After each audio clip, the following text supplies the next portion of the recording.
అప్పుడు వెంటనే సభకు వచ్చి ఏమిటి, ఎందుకు వచ్చావు, ఎవరు పంపించారు, నేను రామదూతనని చెబుతూనే ఒక మాట చెప్పాడు. ముందు ఎప్పుడు సామదాన భేద దండోపాయాలంటారు. సామంతో సాధించే ప్రయత్నం చేయాలి, నచ్చ చెప్పడం ద్వారా. అందుకు కూడా లొంగలేదనుకోండి, నీకు ₹1,00,000 పారేస్తాను, ఎందుకు చేస్తావు ఈ పని, దానోపాయం, నీకు పదవి నీకు ఇస్తానులే, గొడవ పెట్టకు, లేకపోతే నీకు ₹1,00,000 ఇస్తానులే, ఊరుకో అని ఊరుకోబెట్టా. శత్రువుని జయించే విధానం, నీకు కావాల్సింది అదే కదా. అది కూడా కుదరదు అనుకోండి, అయిపోతుంది రాబాయ్, నాతో పెట్టుకుంటున్నావు, నువ్వు జాగ్రత్త, నేనేదో మామూలుగా అనుకుంటున్నావేమో, కొంచెం చుట్టం కదా అని ఊరుకుంటున్నా అని కొంచెం చూపుడు వేలు చూపించాలి. అందుకే దీన్ని తర్జని అంటారు. తర్జని అంటే బెదిరించేదని అర్థం. తర్జనం అంటే బెదిరించడం, అందుకని దీని తర్జని. అంగుష్టాభ్యాన్నమ తర్జనీభ్యాన్నమ మధ్యమాభ్యాన్నమ. తర్జని అంటే ఇది బెదిరించడం, అంచేతను బెదిరించాలి. సామదాన భేదోపాయాలు 3 పనిచేయకపోతే వేషై దండోపాయం 4ది.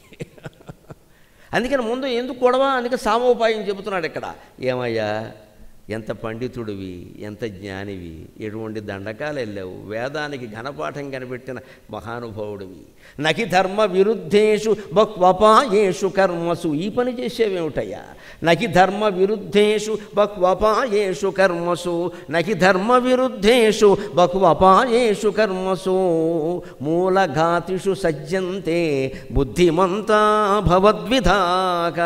మూలఘాతిషు సజ్జంతే బుద్ధిమంతో భవద్విధాక. నీ వంటి బుద్ధిమంతుడైన వాడెవడూ చేయకూడని పని చేసావయ్యా. ఎందుకంటే మూలఘాతిషు, నీ వంశమే నాశనం అవుతుంది ఇటువంటి పని వల్ల. ఒక ఇల్లాలని అక్రమంగా ఇక్కడికి తీసుకురావడం వల్ల వంశం నాశనం అవుతుంది. డబ్బు కొట్టేయడం వేరు, పదవులు కొట్టేయడం వేరు, ఆడవాళ్ల జోలికి వెళ్ళడం వేరు. మన సంస్కృతిలో అది చాలా తీవ్రమైన అపరాధం, చాలా తీవ్రమైన అపరాధం. ఎవడో ఆస్తి కొట్టేసినా ఆ పాపం వేరే, పదవులు కొట్టేసినా ఆ పాపం వేరే, హత్యలు చేసినా ఆ పాపం వేరే. కానీ వాడి భార్య జోలికి కానీ, వాడి తల్లి జోలికి కానీ, వాడి కూతురు జోలికి కానీ వీడు వెళ్ళాడు అంటే దాన్ని గోహత్య కంటే బ్రహ్మహత్య కంటే ఎక్కువ పాపం అని చెప్పారు. స్త్రీలకు అంత రక్షణ కల్పించారు. ఇదేమిటయ్యా, మూలఘాతిషు సజ్జంతే, మూలం నాశనమైపోయే పనులు చేసుకుంటావా, ఎందుకు వేదం చదువుకుని ఏం ఉపయోగం ఇక్కడ. ఇషేత్వోర్జేత్వావాయవస్థోపాయవస్థదేవావ సవిత అని పైకి కిందికి సాగదీయడమేనా.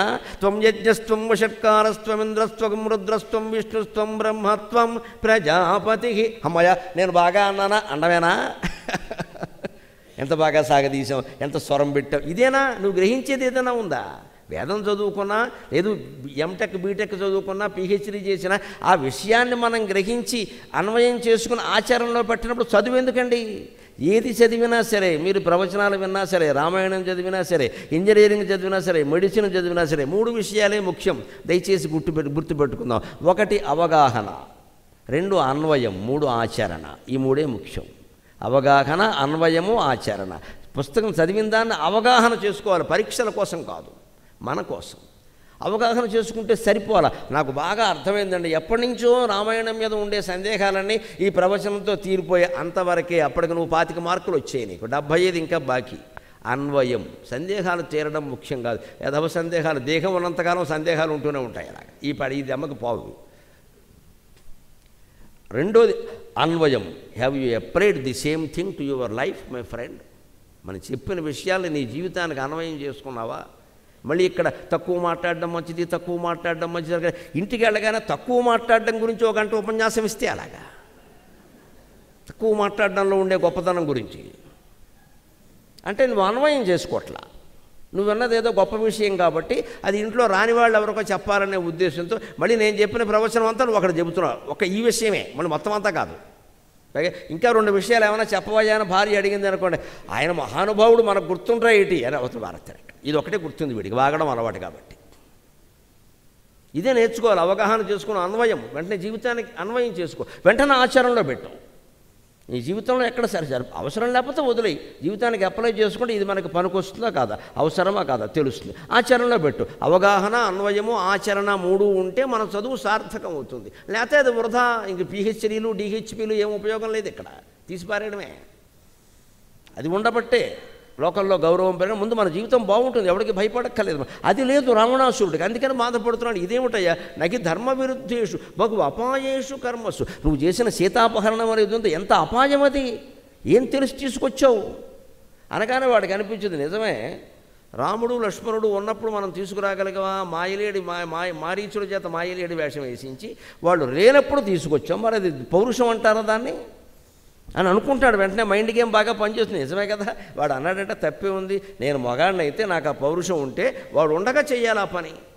ఆయన వెళ్ళిపోయాడు. ఆయన ఎక్కడో పెడితే ఆయన కోసం, పైగా ఆయన పక్కకి వెళ్ళడం కోసం ఓ లేడీని పంపించి మాయలేడిని అలా మోసం చేసి తీసుకొచ్చా. వెంటనే ఏమైపోయింది? అధర్మం బాగా పనిచేయడం మొదలుపెట్టింది. అధర్మ ఫలం పనిచేయడం. మన జీవితాల్లోనైనా అంతే. యజ్ఞాలు, యాగాలు, తీర్థయాత్రలు చేస్తూ పిల్లలకి పెళ్ళిళ్ళు చేసేసి అన్ని బాధ్యతలు తీరిపోయాక కొంతమంది అనుకుంటారు అమ్మయ్య అన్నీ బాగానే ఉన్నాయి, అన్నీ బాగానే ఉన్నాయి. అప్పుడు యమధర్మరాజు ఏం చేస్తాడంటే ఇంద్రుణ్ణి పక్కకి తప్పుకోమని వాడు లైన్లోకి వస్తాడు. వీడు చేసిన పుణ్యాలు ఇంతకాలం అనుభవించాడు, పాపాలు అనుభవించాలి కదా, నీది ఫస్ట్ ఇన్నింగ్స్ అయింది, నాది సెకండ్ ఇన్నింగ్స్, నువ్వు తప్పుకో అంటాడు. అప్పుడు మొదలవుతాయి చేసిన పెళ్ళిళ్ళు, మళ్ళీ మొదటకు వస్తాయి. పొందిన ఉద్యోగాలు మళ్ళీ మొదటకు వస్తాయి. ఇన్ని కర్మలు ఎందుకు వస్తున్నాయంటే మనం చేసిన పాపాలు చక్రం తిరగడం మొదలెట్టాయి. ఈ చక్రం ఆ చక్రాన్ని ఆపదు, ఆ చక్రం ఈ చక్రాన్ని ఆపదు. త్వరలో విడుదల. సుందరకాండే చెబుతుంది మీకు ఆ విషయాన్ని. పాపం చేస్తే పుణ్యం చేస్తే పాపం పోతుంది, కుదరదమ్మా. పుణ్యమే, పాపం పాపమే. దేనికి దానికి అనుభవించాల్సింది. కాకపోతే ఏది ముందు ఏది వెనక అన్నదాంట్లో భగవంతుడు మనకి ఛాయిస్ ఇస్తాడు. నీ ఇష్టం, కోరుకోవచ్చు, కానీ అనుభవించి తీరాల్సిందే. దాంట్లోంచి దీన్ని మైనస్ చేయడం అనేది ఉండదు. దేనికి దానికి అనుభవించాలంటే, పాపఫలం అనుభవించకుండా ఉండాలంటే పాపం చెయ్యకు, అంతే లెక్క. చేసిన తర్వాత అనుభవించక తోరదు. గంగలో కాదు, నువ్వు ఆకాశ గంగలో మునిగినా పోతుంది, అనుమానం లేదు. ఎందుకంటే గంగ కూడా పట్టుకుంటే పాపాలను భాగవతంలో చెప్పారు. మనం వదిలేసి పోయా అనుకుంటే పాపాలు గంగకి పట్టుకుంటాయి. ఎక్కడికి పోవు, ఎవరో ఒకరు అనుభవించి తీరాల్సిందే. గంగకేం పని ఈ పాపాలన్నీ అనుభవించడం, మళ్ళీ మనకే పూసేస్తున్నాం. ఎందుకంటే మనం తరచెళ్ళి మునుగుతూ ఉంటాంగా, ఓసారి వచ్చినప్పుడు తీసుకుని రెండోసారి అలాగనే పూసేస్తుంది. మళ్ళీ నీకు ఇచ్చేసాను రా అబ్బాయి. ఎక్కడ పోవండి, అటువంటి పిచ్చి నమ్మకాలు పెట్టుకోవద్దండి. మొహమాటమే లేదు. పాపఫలం పోవాలి అంటే పాపం చేయకుండానే ఉండాలి. చేసిన తర్వాత అనుభవించడం తప్పదు. అది సుందరకాండ కూడా చెబుతుంది, హనుమంతుడు కూడా చెబుతాడు. వెంటనే చెబుతాడు 5 నిమిషాలు. అంచేది బహు అపాయేషు కర్మస్సు. స్త్రీల జోలికి ఎందుకు వెళ్ళావయ్యా? నువ్వు ఆస్తి కొట్టేసావు, పదవి కొట్టేసావు అంటే వేరే విషయం, కాస్త తట్టుకుంటారు. మీకు మహాభారత యుద్ధానికి ఎన్ని కారణాలున్నా పక్కనెట్టచ్చండి. ప్రబలమైన కారణం ఒక్కటి, ద్రౌపదీ వస్త్రాపహరణం. అది ఒక్కటి జరగకుండా ఉంటే ఎవరో ఒకరు యుద్ధాన్ని ఆపేవారు. పాండవులు సర్దుకునేవారు. రాజ్యం కోసమని చేయలేదు వాళ్ళు. పోన్లే వదిలేద్దాం వాడినే ఎలుకొని. భార్యకు అంత అవమానం జరిగిన తర్వాత మొగాడు అన్నవాడు అలా ఉండడు. ఆ భార్య ఉండనీరు అక్కడ. ఆ ద్రౌపదీ వస్త్రాపహరణం జరిగిన తర్వాత భీష్ముడు అన్నాడు, ఇక కౌరవ పాండవ యుద్ధాన్ని ఎవరో ఆపలేరు అన్నాడు. ఆయన అయిపోయింది, జరిగినట్టే. ఇక మనం ఏ పక్షాన్ని ఉండాలని నిర్ణయించుకోవాలి, కానీ యుద్ధాన్ని మాత్రం ఆపలేము. శ్రీకృష్ణుడు కూడా ఆపలేడు, సాధ్యం కాదు. ఇది జరగకుండా ఉంటే ఆపచ్చు అన్నాడు ఆయన. ఖచ్చితంగా అదొక్కటి జరిగిన తర్వాత ఇంకా తప్పదు అనుకున్నాడు ఆయన. అంచేది ఇదే చెబుతున్నాడు ఇక్కడ రామాయణంలో కూడా, భారతం విషయమే. ఒక అపాయేషు కర్మసు. అంత ప్రమాదకరమైన పని ఎందుకు చేసేవయ్యా? తెలివైనవాడు. నీ ఘనపాఠి విద్య, నీ వేదం, నీ ఉపనిషత్తులు, దేనికి ఇవన్నీ? జీవితానికి అన్వయించుకుని ఆచరణ చేయకపోయిన తర్వాత. మూలఘాతుషు సజ్జంతే బుద్ధిమంతో భవద్విధాః. అలా చేసుకుంటూ పెడితే ఎలాగయ్యా? కాస్తైనా ఆలోచన ఉండద్దా అన్నాడు. ఆ తర్వాత ఇంకొకటి బాగా నాటుకునేలా చెప్పాడు. ఇంకొక మాట, పాపాలు పుణ్యాలు అన్నీ పక్కనట్టు, నువ్వు చేసిన పని తప్ప ఒప్ప కూడా పక్కనట్టు. నీ పరాక్రమంతో దాన్ని సమర్థించుకుందామని చూస్తున్నావు, అది కూడా తప్పే. ఒక్క వార్త నీ వరకు వచ్చిందో లేదో, టీవీ చూసి ఉండవు ఈ మధ్యన, నెట్లో వెతుక్కో, దొరుకుతుంది. ఏమిటా వార్త? త్వయా విజ్ఞాతపూర్వశ్చ వాలీ వానరపుంగవః, త్వయా విజ్ఞాతపూర్వశ్చ వాలీ వానరపుంగవః, రామేణ నిహత సంఖ్యే శరేణైకేన వానరః. వాలిని గుర్తే ఉంటాడు కదా అనగానే అన్నాడు, సర్దుకున్నాడు బాగా. ఎందుకంటే వాలి కొట్టిన దెబ్బలు ఇప్పటికీ ఉన్నాయి మచ్చలు ఇక్కడ. అది హనుమంతుడు కొట్టే దెబ్బ. వాలిని గుర్తుంటాడు కదా, I think you know mister వాలి అన్నాడు ఇంగ్లీషు. అని కొంచెం వెనక్కి వాలాడు వీడు. ఎందుకని? వాడు వీడిని సంకల్లో పెట్టుకుని 7 సముద్రాలు తిప్పాడు. అటువంటి వాలిని రాముడు ఒకే ఒక్క బాణంతో వేసేసాడు. శ్రీమద్రమారమణ గోవిందో హరి. ఇప్పుడు అర్థం చేసుకో. ధర్మం అధర్మం పక్కనెట్టు, మంచి చెడ్డ పక్కనెట్టు, పరాక్రమంలో కూడా నువ్వు రాముడు ముందు సరిపోవు. నువ్వు జయించలేని వాలిని, నిన్ను సంకల్లో ఇరికించుకుని సప్త సముద్రాలు తిప్పినటువంటి వాలిని ఒక్క దెబ్బలో కొట్టాడు రాముడు. ఆయన 7 చెట్లు ఆయన సుగ్రీవుడు పరీక్ష పెట్టాడు వాలిని చంపడానికి ముందు. 7 తాడుల సర్వం ఏకంబుగా దృంచి ఆయన రాస్తుంది మహాకవయిత్రి మొల్ల. 7 తాడు చెట్లను కొట్టాడు. సుగ్రీవుడు పెట్టిన పరీక్ష ఏమిటంటే 7 చెట్లనే 7 బాణాలతో కొడితే చాలయ్యా అన్నాడు. రెండో బాణం వేయద్దు ఒక చెట్టుకి. 7 చెట్లని 7 బాణాలతో కొట్టాడు. నువ్వు తప్పుకో అన్నాడు. అని రాముడు ఒక్క బాణం వేశాడు. ఒక్క బాణంతో మొత్తం 7 పోయి. అది రామచంద్రమూర్తి. ఒక్క బాణమే. అంటే మొదటి చెట్టుకు తగిలి మళ్ళీ రెండో దానికి, మళ్ళీ మూడో దానికి, మళ్ళీ నాలుగో దానికి తగిలి 7 తాడు చెట్లని ఖండించాక ఆ బాణం తిరిగి వచ్చి రాముడు అమ్ముల పొదిలో చేరింది. రాముడా మజాక. రాముడంటే ఎవరు? రాముడంటే ఎవరు? వేద వేద్యే పరే పుంసి జాతే దశరథాత్మజే వేద ప్రాచేత సాదాసీత్ సాక్షాత్ రామాయణాత్మన. వేదవేద్యుడైనటువంటి శ్రీమన్నారాయణమూర్తి రాముడిగా పుడితే ఆయన భూమండలంలో పుట్టిన తర్వాత నేనెందుకు ఇక్కడ అని వేదం స్వయంగా రామాయణంగా పుట్టింది. వేదమే రామాయణంగా పుట్టింది. అటువంటి రాముడితో వీడు పెట్టుకుంటాడు. ఆయన ఇంకా మానవుడుగా పరిమిత శక్తిని ప్రదర్శించాడు. ఆయన అసలు విష్ణుమూర్తి శక్తిని ప్రదర్శిస్తే వీడెక్కడ మిగులుతాడు? ఇంత చేస్తే ఈ సన్నాసి అక్కడ ద్వారపాలకుడే కదా. అహంకారం అలా వచ్చేస్తున్నాడు మనుషులకి. కిందకు వచ్చే రాజ్యాలు పరిపాలించేసరికి ఆ ఐశ్వర్యం బాగా వచ్చేసరికి అహంకారం కమ్మేస్తుంది. అందుకని ఒకసారి గుర్తు చేశాడు. వాలిని గుర్తే కదా ఆయన ఒక్క దెబ్బతో. ఇంకో మాట కూడా చెబుతున్నానయ్యా, కార్తవీర్యార్జునుడు నేను ఓడించాడా లేదా అంటే తప్పనిసరి పరిస్థితుల్లో, ప్రతివాడికి పరిస్థితులే కారణం. ఆయన ప్రతివాడు ఓడిపోయినప్పుడు ఇలా అంటాడు, గెలిస్తే మాత్రం మన ప్రభావం అంటాడు. ఇక్కడ తప్పనిసరి పరిస్థితులు అట.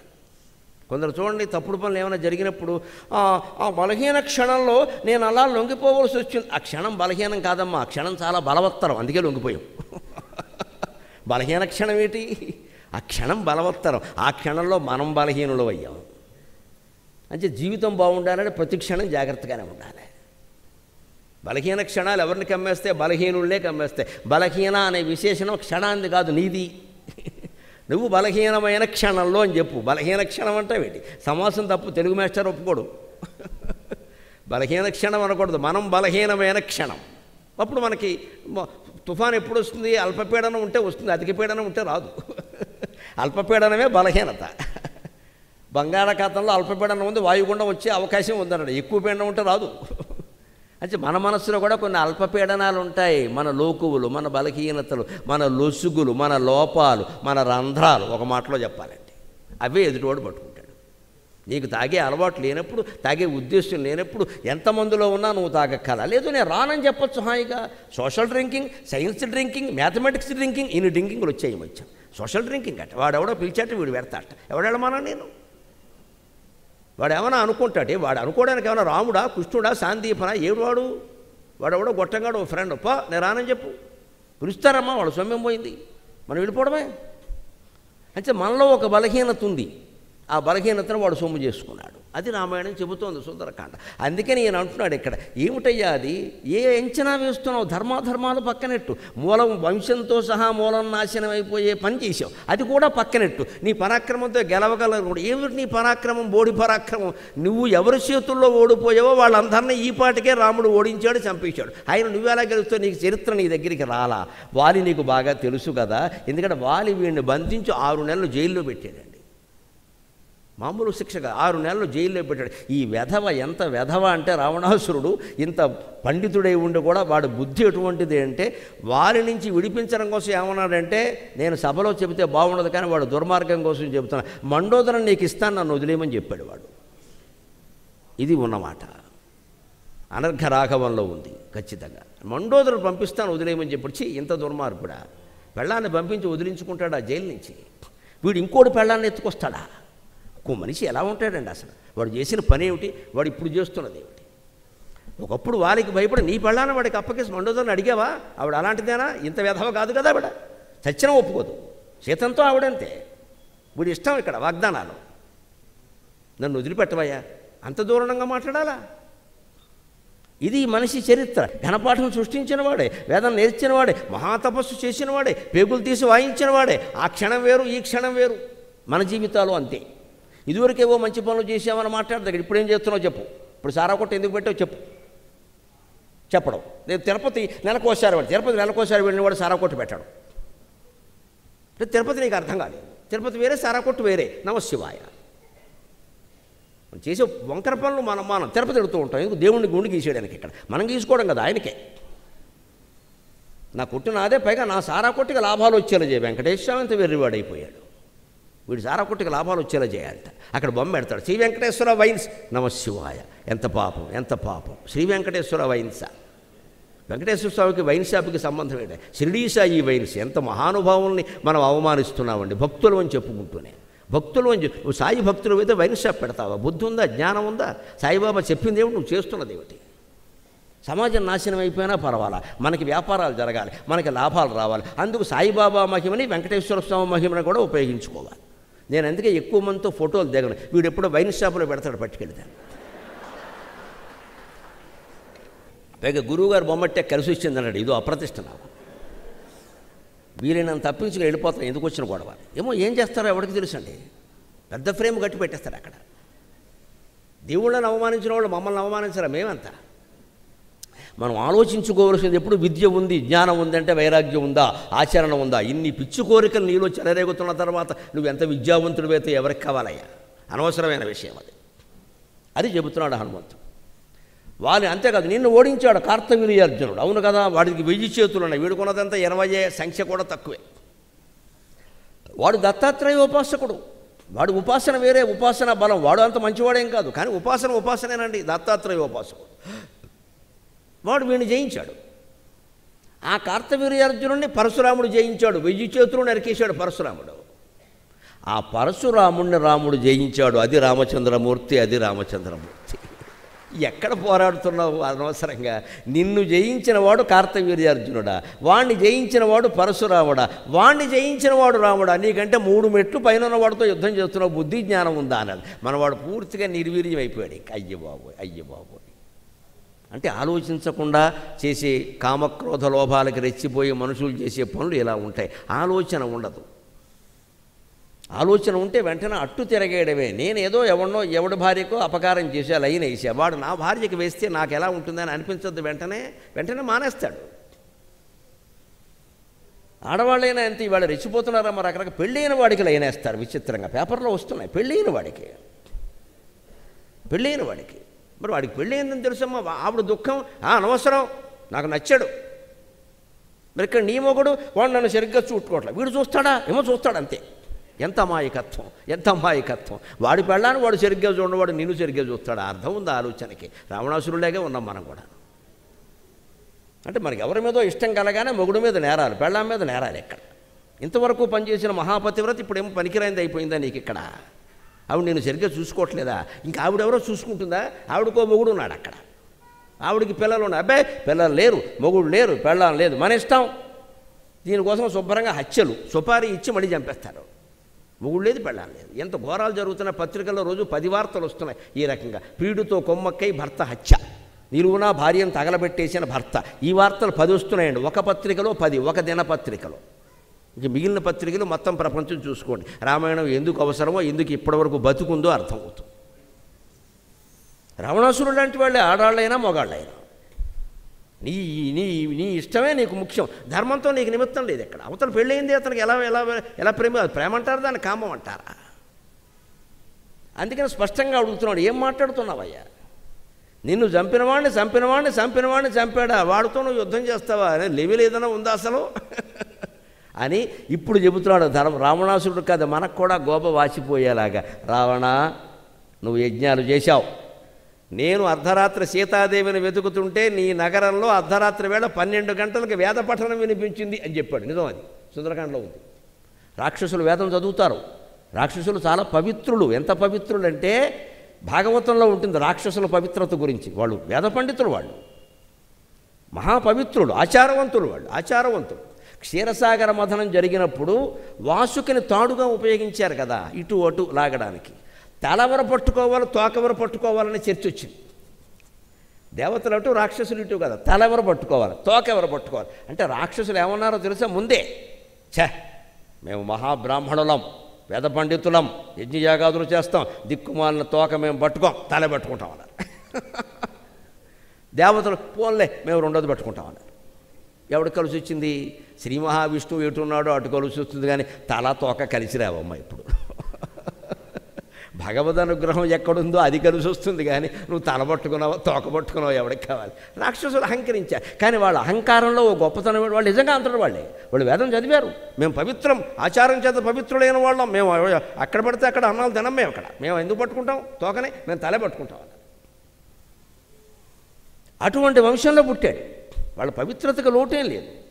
అందుకని వాళ్ళకు ఒక అహంకారం ఏంటంటే రావణాసురుడు సహా నేను ఇన్ని యజ్ఞాలు చేశా, ఇన్ని వేదాలు చదివా, ఘనపాఠం కనిపెట్టిందే నేను, కాబట్టి నేను ఏం తప్పు చేసినా పర్వాలేదు అనుకుంటాడండి ఒక్కొక్కడు. లోకంలో ఇప్పుడు కూడా అంతే.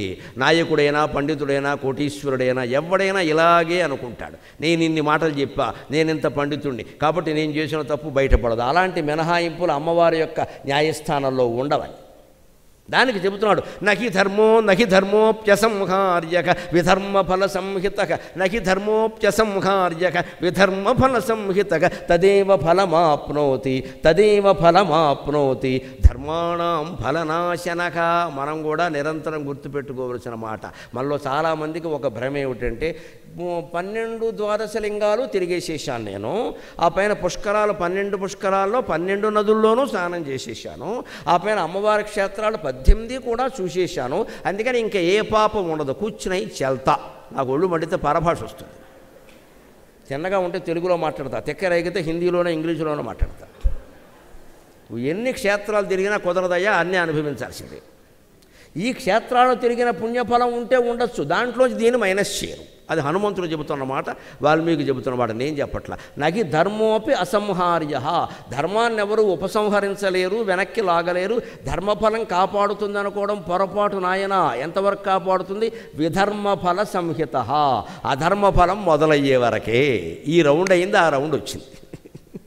ఈ రౌండ్ అయింది, ఆ రౌండ్ వచ్చింది. ఓ రోజు ఒకలా ఉంటుంది, రెండో రోజు ఒకలా ఉంటుంది. జాతకం సరదాకి చెప్పాలంటే ఓ తండ్రి కొడుక్కి చెప్పాడు, వాడు పేకాడుతున్నాడు అస్తమానం. అందుకని తండ్రి ఏమన్నాడంటే, రే పేకాడకూడదురా, ఏంట్రా మరి అదే ఓ రోజు వస్తుంది ఓ రోజు పోతుందిరా, ఏంట్రా పేకాట అన్నట్ట. వాడు ఏం మాట్లాడ్డాల కాసేపు ఉన్న ఎరా చెప్పింది అర్థమైందా అన్నట్టు. అర్థమైంది అన్నట్టు. ఏమిటి అర్థమైందంటే రోజు విడిచి రోజు ఆడాలని అర్థమైంది అన్నట్టు.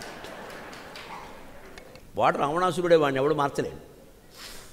ఓ రోజు వస్తుంది ఓ రోజు పోతుందంటే వాడు ఎలా అర్థం చేసుకున్నాడంటే వచ్చే రోజు ఆడదాం, పోయే రోజు మానేద్దాం. అది ముందు తెలుస్తుందా? ఆయన పాపం మామూలుగా చెప్పాడు, డబ్బు వేళ ఉంటుంది రేపు పోతుంది అంటాం కదా, అంటే ఇవేళ ఉండి రేపే పోతుందనా?